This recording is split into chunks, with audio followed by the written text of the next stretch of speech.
Bonjour Sandrine. Bonjour Olivier. Sandrine, une émission spéciale consacrée à la finale de la Ligue des Champions qui se jouera jeudi à 18 h à Berlin entre le PSG et Francfort. Je voulais qu'on connaisse un petit peu mieux les deux équipes en présentant surtout leurs forces. Alors côté Francfort, quelles sont les principales forces de cette équipe ?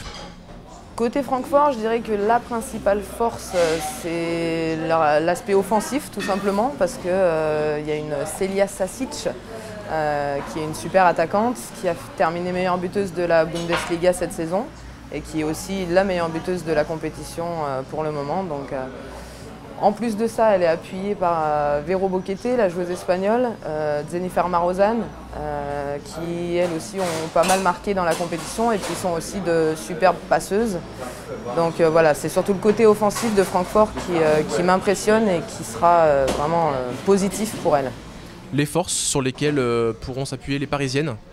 Les Parisiennes, je dirais davantage le côté défensif, même si je pense que le gros avantage de Paris, c'est d'être davantage complet, un peu sur chaque ligne. Je pense que l'effectif parisien est plus performant défensivement et offensivement que Francfort. Sandrine, on parle maintenant des clés du match. Côté Francfort, c'est un club d'expérience qui a déjà gagné 3 fois cette compétition. Ça, c'est une clé pour l'équipe allemande ? Je pense que ça peut aider effectivement d'avoir déjà un palmarès dans la compétition. Après, il ne faut pas oublier que c'est des titres qui datent de quelques années. Donc depuis, le groupe a changé. C'est pas forcément ce groupe-là qui a remporté la compétition, pardon. Mais en tout cas, on sait qu'il y a beaucoup de joueuses d'expérience dans cette équipe de Francfort, notamment les internationales allemandes qui ont l'habitude de jouer ensemble et qui ont surtout l'habitude de jouer les grosses compétitions internationales.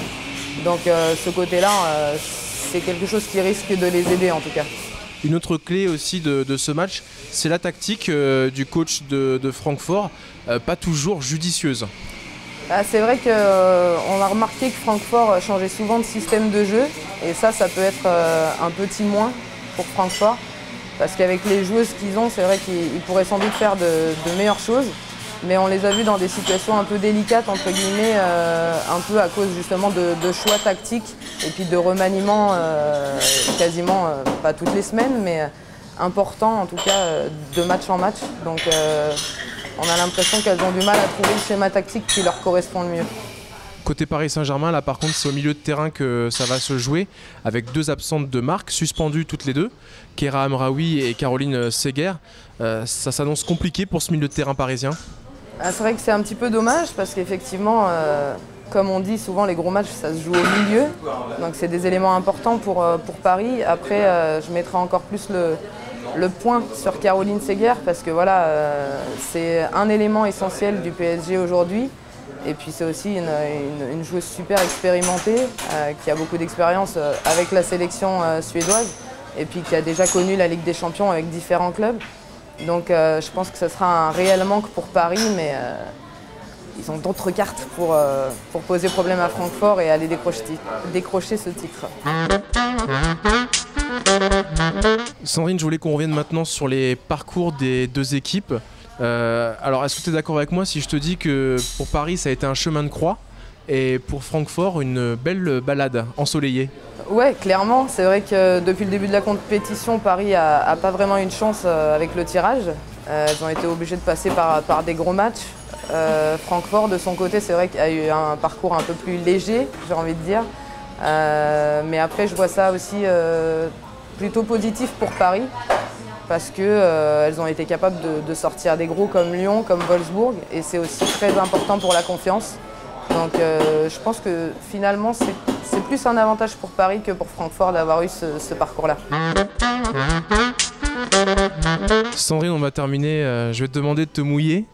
Je sais que pour ton pronostic PSG Wolfsburg, tu n'avais pas été en réussite. Avec un pronostic 2-1 pour Paris, finalement ça a fait 2-1 pour Wolfsburg. Mais bon, Paris est quand même passé. Là pour ce match, ton pronostic ? Je pense que ça va être un match serré. Forcément, une finale, ça m'étonnerait que l'une ou l'autre des équipes l'emporte facilement.